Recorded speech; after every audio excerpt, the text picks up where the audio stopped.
Hello नमस्ते। आजको content चाहिँ स्पेसली छ नेभर गिभ अप भन्ने विषयमा छ हैन। मेरो स्टोरी सेयर गर्छु तपाईहरुलाई। म 2017 मा फर्स्ट टाइम पार्टनरमा बिजनेस गरेको थिएँ। रेस्टुरेन्ट थियो, नेपाली पसल थियो हैन। बट समथिङ वेन मिसम्यानेज भयो हैन।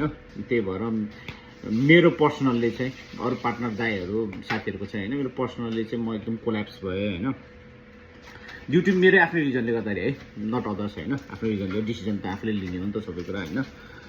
कोल्याप्स भयो 2017 मा अराउन्ड 25-30 लाख जति कोल्याप्स भयो। ब्याङ्क लोन यताउता गर्दा त 40 लाख नै पुग्यो हैन। मन्थली ब्याङ्क लोन एभ्रिथिङ मिसम्यानेज भयो। पढ्दै थिएँ युनिभर्सिटीमा हैन।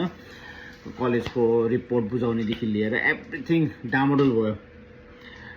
बट अराउन्ड 5 to 6 इयर्स चाहिँ मेरो फाइनेन्सियली राम्रो भएन हैन। बट मैले कहिले पनि गिभ अप गरिनँ हैन।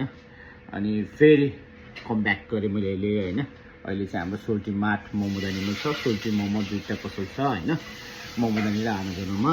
So never give up. अनि स्टिल वी आर स्ट्रगलिङ हैन। हामी अझै पनि कामबाटी गर्दैछौँ हैन। दुःखमा नआत्तिनु, सुखमा नमात्तिनु भन्छ हैन। सो कन्सिस्टेन्ट रहनु, अलवेज मेहनत गर्नु है। Thank you, bye bye, have a nice day.